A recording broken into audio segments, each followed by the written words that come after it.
boy, what's up? It's Friday. We're already blowing up with audience members coming on in the room for Rumor and Innuendo. It's Dominic D'Angelo of adfreeshows.com, SEscoops.com, and OneTrueSportTV.com. And per usual, I am here with Mr. Robert Karpelis, WE Creative _ish, ready to talk a little SmackDown and a little bit of dirt sheet news. Robert, how you doing this Friday?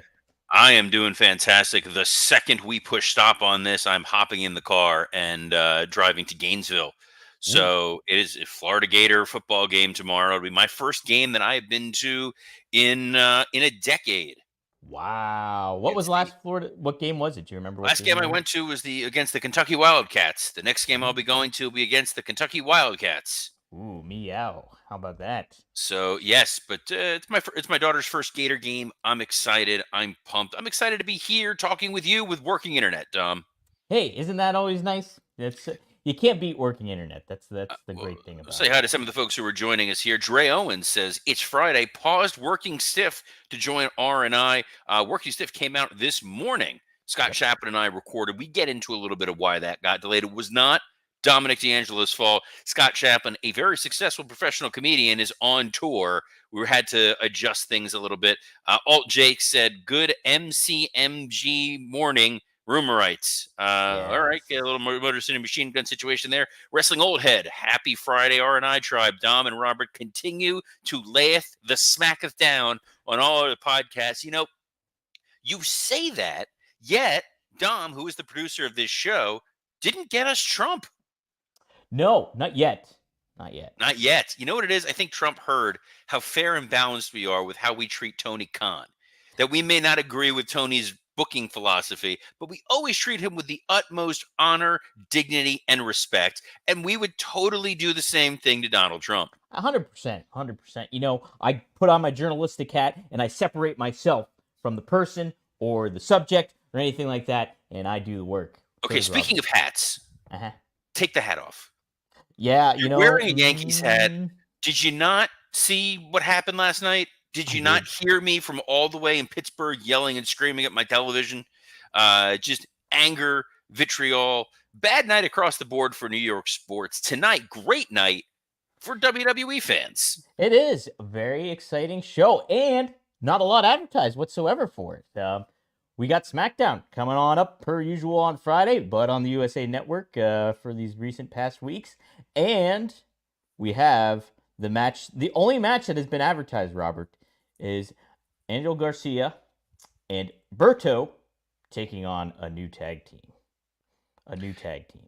So is they're back live tonight, right? They're not so. Still overseas doing all that stuff. Yes, I think they are back live and in color. So yes, let me make sure. But there's no preview. I looked at it on the WWE website. No preview for SmackDown. That's the beauty of SmackDown, quite frankly. You don't need a preview to kind of know what it is that we are going to be getting from the Blue brand. You know, they've kind of told a number of the stories in broad strokes. We know that it's Cody and Gunther at the Crown Jewel PLE, and it's such a non-entity because we know that it's really about what's going on with Kevin Owens. Right. And Kevin Owens, you talked about this on his social media, had been teasing, had been frustrated and angry. Like, hey, I've been trying to talk. They cut my mic. I sent a video into Raw. They wouldn't play it. I demand time on SmackDown. If they don't give it to me, I'm going to post my stuff online. So you're kind of like, oh, what's going on with Kevin Owens? What does he have to say? I'm interested. I'm intrigued. So you've got that story going on. You're obviously still telling the Nia Jax Liv Morgan match, which is a conduit for the Rhea Ripley Liv Morgan feud. We saw Nia Jax get involved physically with Rhea Ripley on Raw. Tiffany Stratton was in the main event of Raw. So they're definitely intermingling and intermixing the two women's stories at the top. Dan Sagermain was texting right now. I want to make sure there wasn't some dramatic. It's an Instagram video. It's fine. I thought it was like, oh, did something dramatic happen that we needed to stop what we were doing to talk about it? It didn't. We know for the U.S. title world, they've been sort of teasing this idea of Santos Escobar wants to earn an opportunity. Andrade, obviously, still in the mix. Carmelo Hayes, who failed last week, not totally out of the mix. LA Knight, maybe a new challenger arises amongst all of them. You never know. And then you've got the bloodline. You saw Jimmy Yes. Uso on SmackDown last week saying, we got to go get Jay. And then on Raw, which was already taped, he went after Jay, and Jay kind of told him, yeet off. Get So out of my face. yeah. So we'll see what happens further with the Bloodline story. That's 2 hours of TV right there. It's kind And of you the know, beauty of SmackDown. Plus, eventually, Randy Orton's got to do something because Randy Orton got attacked last week by Kevin Owens.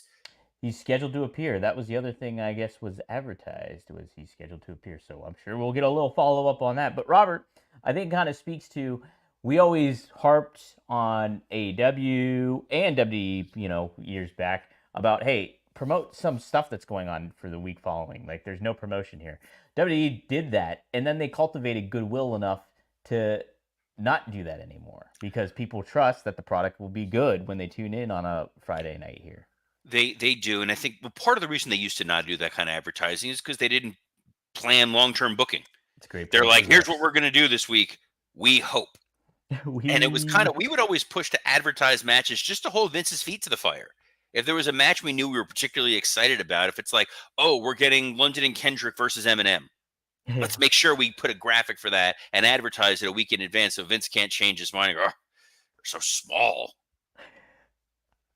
Well, you know what? He started doing that though. Remember, the matches would be announced and then they wouldn't happen on the show. But that's what started happening is Vince kind of outsmarted everybody He's and like, was I'm just going to like, show you guys. you Jesus made him Christ. like all mopey. What the? I'll show you Is it? guys. I would imagine he's pretty mopey right now, Robert. Why would he be mopey?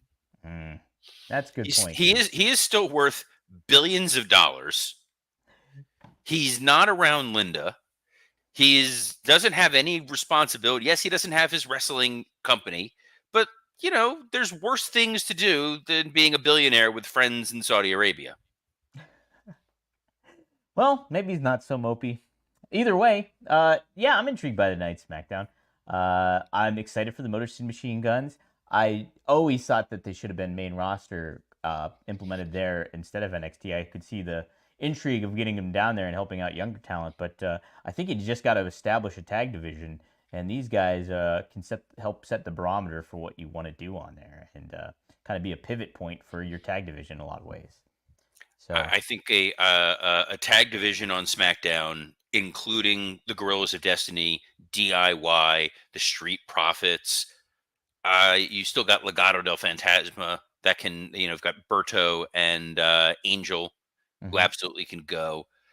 They, for whatever reason, created that Apollo Crews, Baron Corbin, like mutant hybrid, kill it now monstrosity. Is that still a thing though? Are they still pairing?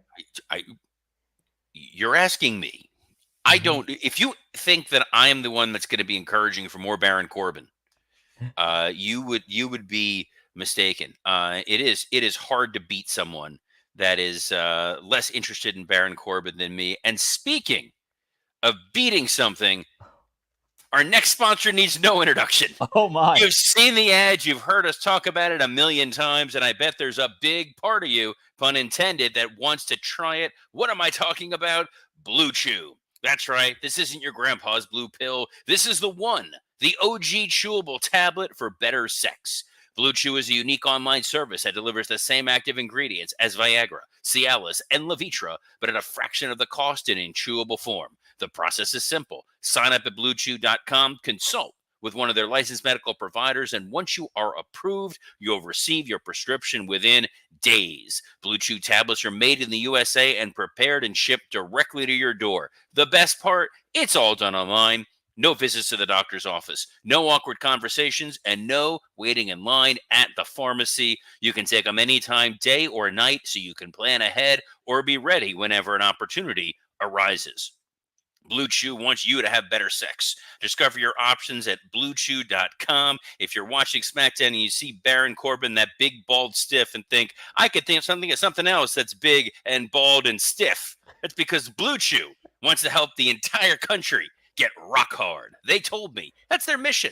They will not stop until every man is bricked up like a brick house, till every tent is pitched, till every rod is raised. Discover your options at BlueChew.com. We've got a special deal for our listeners. Try Blue Chew free when you use our promo code RUMOR at checkout. Just pay $5 shipping. That's BlueChew.com, promo code RUMOR to receive your first month free. Visit BlueChew.com for more details and important safety information. And we thank Blue Chew for sponsoring this Friday edition of Rumor and Innuendo. Oh my goodness. Yes, Johnny Disco. Ew. Flat out, that's it. I'm not going to disagree with that. My God. Oh my God. Well, see, maybe Vince wouldn't be mopey if he was taking some Blue Chew. Maybe he is, Robert. Maybe it is the official, like the unofficial sponsor of the genetic jackhammer. We don't know. Give me some Blue Chew, damn it. I want it. Give it to me. I want to be rock hard for the summer, even though summer's over. Though based on Vince's history, I don't know that he's necessarily just going to ask. He may just take it. That's a fair point. Fair point. Jake has a fair point right here that just says that Heyman return is going to pop. Yes, eventually when we get the wise man back and we get an epic Paul Heyman promo, it is going to be something worth tuning in for. And the beauty of this Bloodline story right now, briefly, is we know we're nowhere near the finish line. We kind of laughed at Paul Heyman when he said, like, we're in the third inning. Right. Everyone's like, no chance. Here we are. It's October. It's still cooking. There's still the who's going to reunite with Roman Reigns and Jimmy Uso to go into what'll probably be War Games. Then it's what's going to happen coming out of War Games. How is The Rock going to play into all this? What's going to happen at WrestleMania in 2025? It is baffling how good this story has been. And it has essentially been going since Roman Reigns returned. Right. Well, it's awesome. Robert, do you think, though, that they have lost momentum when it comes to the chaotic new bloodline? Like, that is one aspect, I think. How are you going to keep those balls up in the air when it comes to making Solo Sikoa seem something, Tama Tonga and Tonga Loa seem something, and be up to the level of babyface star power that a Cody Rhodes possesses or that Roman Reigns possesses right now? I think that's the big uphill battle they have to worry about up through WrestleMania. Well, you say that, but we got a main event at a Solo Sikoa. Mm-hmm. Big time main event with him and Cody Rhodes. Yep. The Guerrillas of Destiny, they're fine. They're not blow away great.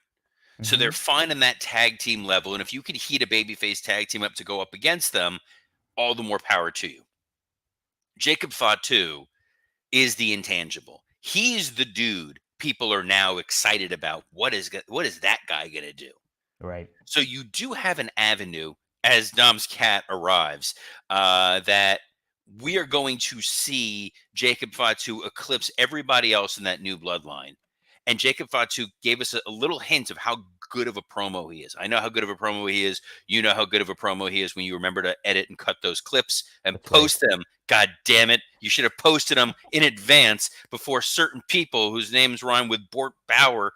That was too close. Are like, why is this not up? Anyway, Jacob Fatu, absolutely incredible. Like, he will be the next, like, wow, I can't wait to see what this guy does kind of thing. So you can get between now, October, and Mania, an opportunity where it's Jacob Fatu potentially challenging Cody, potentially challenging Roman Reigns. Royal Rumble is Royal Rumble. It doesn't really matter.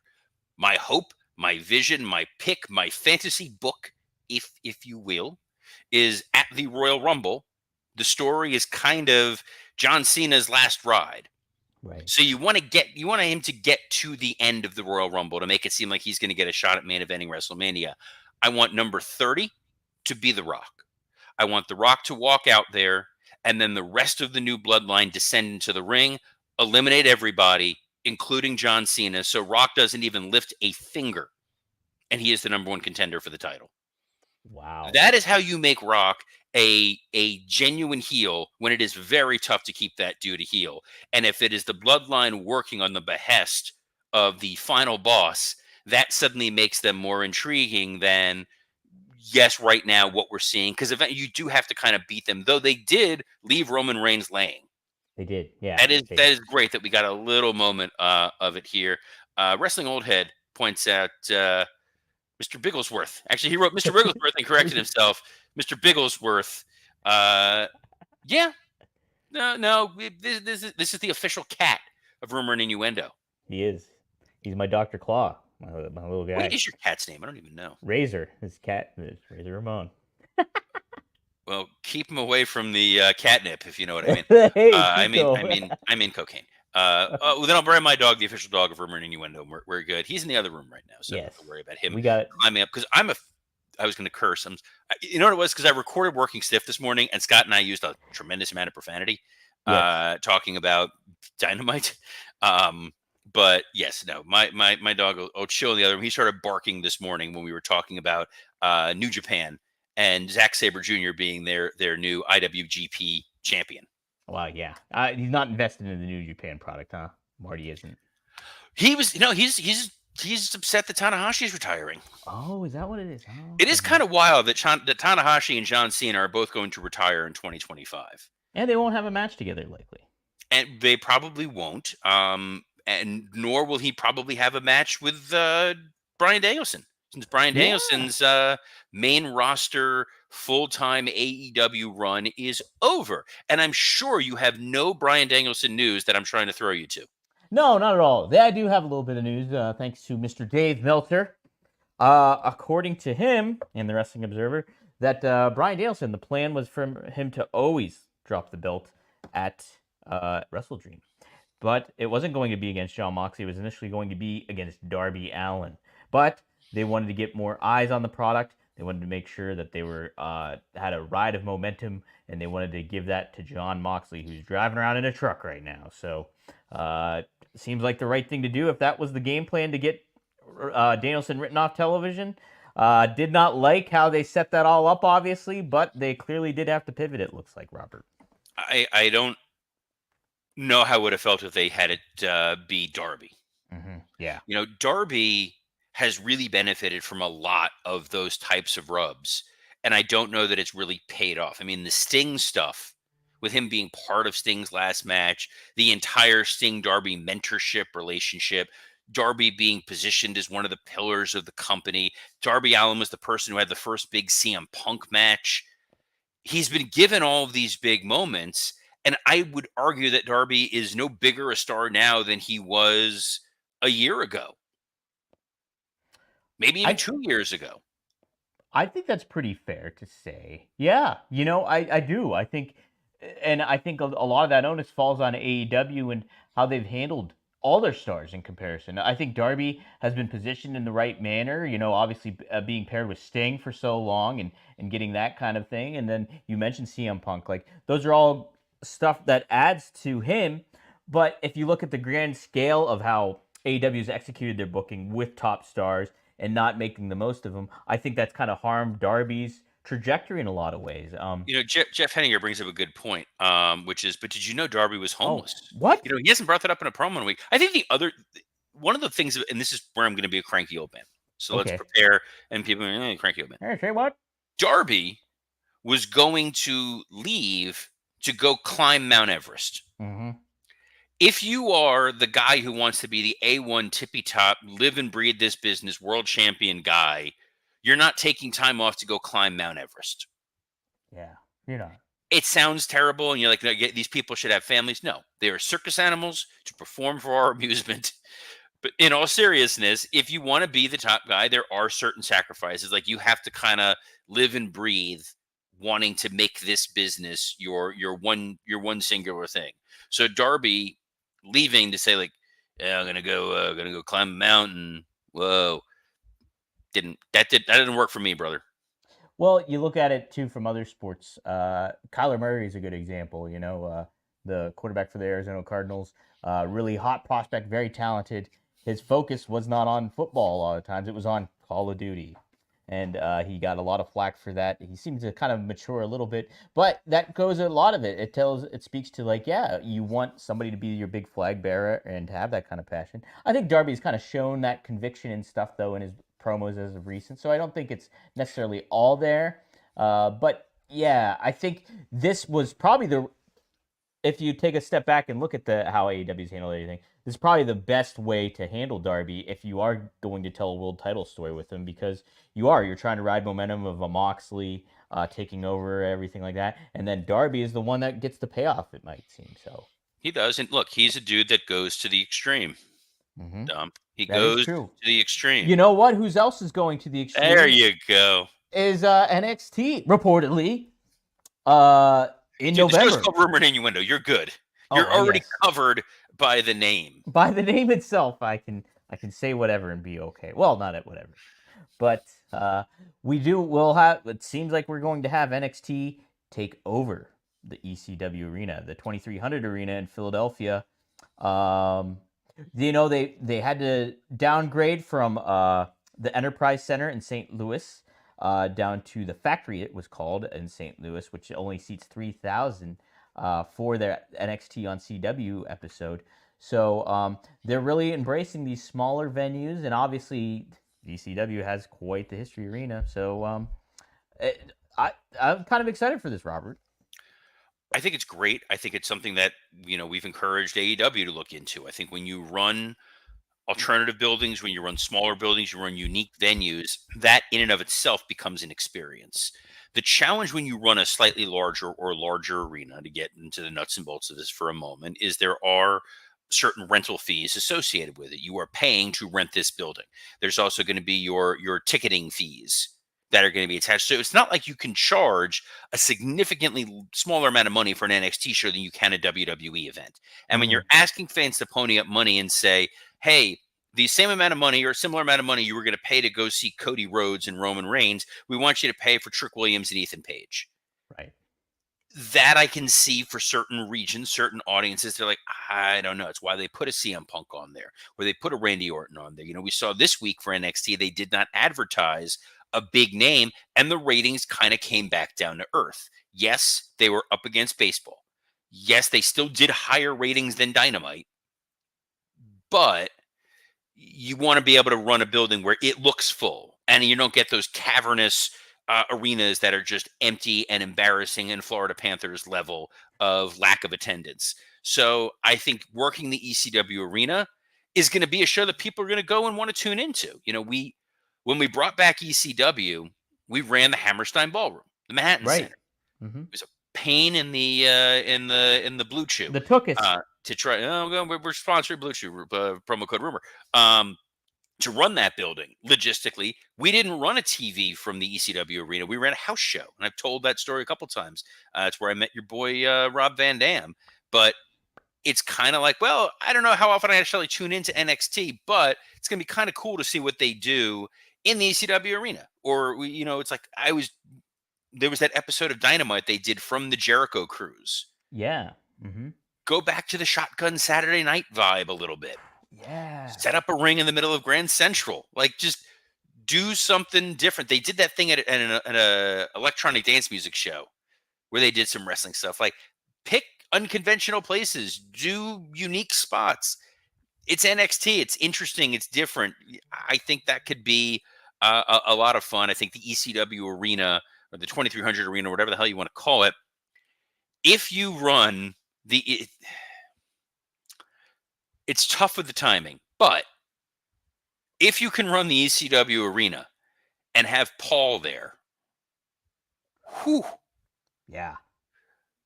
I remember filming Paul when he walked into the 2300 Arena. It was his first time he'd been in there in like 5-6 years.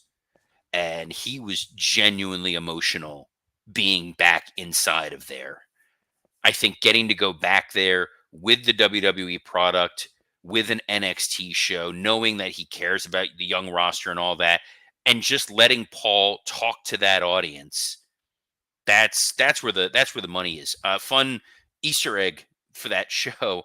I had told Paul, I said, you got to get Hat Guy. If we're going to run the ECW Arena, and he reached out and called the dude, and it was the first time they had seen each other. And like, I got a big hug with the two of them. And I'm like, yes, because ECW, when you were an ECW fan, you were a mark for their goofy fans. Yeah. Who were there. It's weird. Rob told a story about getting high with one of the hippie dudes at the Oregon Diner, which is like down in South Philly from that. And it's just like the crazy amount of different fans that you would get there. It really was like this wild community going on. So It was, and now all we've got is Green Shirt Guy. that's it. I love Green Shirt Guy, by the way. He seems like a nice, and it follows me on Twitter. That's really all I know. I miss Sign Guy. Not Sign ECW Guy. Sign Guy, but Rick Ackberger. Oh, He is used to that make his really name? cool signs. He used to make really good signs. I like that dude. You know who I also like? I like Rob Van Dam when he's I not do getting high too. with fans. I last night was scrolling through the Twitter while watching the Mets game and just being like, all right, baseball is just And I saw you and Rob Van Dam broadcasting live on my telephone. That's right. We cover a lot of good ground on this episode. Rob and I talk about Karrion Kross and what he likes about him, and how he was at Karrion Kross was at his wedding actually, and all that kind of thing. So cool story there. And we just talk about the business in itself. Mercedes Moné made mention about what's a superstar versus a wrestler, and Rob breaks that down for you and gives his perspective on it. So Superstar makes a lot of money. yeah, so that's part of what we talk about. Pretty much that's the beginning, middle, end of that statement. A superstar gets action figures in video games. A wrestler is at the VFW, and then he's parking your car after. Well, you guys, you can hear about that this Monday morning at 4:20 a.m. on rvdtv.com. 4:20 a.m. AM, yeah, moving the video component to the morning, and then you can hear the audio at 4:20 p.m. on Monday. So be on the lookout for that wherever you tune into your podcast. We also recorded with Magnum TA and Greg Gagne, covered some good ground on that one too. I gave Greg and Magnum each a promo of theirs in the past to look at, and then give the opposite one of their grades. So I like to. There is no bullying worse than making Greg Gagne have to watch a Greg Gagne promo. I like his promo skills. I do. I told him he's like a starting quarterback. That's his delivery. Yes, he's either a starting quarterback or he's Greg Brady. Every time we would watch, it's how do you not see that when you look I do see it. I do see trying to do the voice crack, but no, like when Greg is just like, it's so just, well, I'm gonna be at the at that arena in Minneapolis, and that other fellow is gonna be in that arena as well in Minneapolis, and we're gonna have a sporting athletic competition in Minneapolis, and my dad's gonna be there, and thankfully he holds the pencil. I'm kidding. We love Greg Gagne. Please do not kick my ass. We'll add that to the list of folks. Someone whose ass I can definitely kick is Scott Chaplin's. Oh. And Scotty and I recorded Working Stiff, which is now available, so you can spend the rest of your lunchtime hearing me and Scott. We talk about Russian literature at one point. That blew my mind when I was. I didn't know that was going to happen. That was Scott throwing some Tolstoy at me, which was a blast. We talk Undertaker and Trump and podcasts and wrestling. We get into the Dynamite coming off of Wrestle Dream. I'm able to use a lot more language that I felt was appropriate to describe Action Andretti using a high spot. And it was an absolute blast. It's always a good time to catch up with Scotty. You can get that on iTunes, Spotify, wherever you get your podcasts. Same place you can get the audio version of Rumor and Innuendo, in case you want to go back, listen to us again, or tell one of your friends that doesn't want to have to watch the video and see Dom wear a hat that's going to wind up cursing a team that I love, which is fine. So you can do that. And while you're on those audio apps, throw up a 5-star review. Write a little a little review thing there. How much you love the show helps the algorithm, helps our show grow. And if you like to grow, BlueChew.com, promo code Rumor. Yeah. So on behalf of the curse of not only the Bambino but of all sports, Dominic D'Angelo, I'm Robert Karpelis. Best of luck in your future endeavors. I'm calling my shot. BlueChew.com, promo code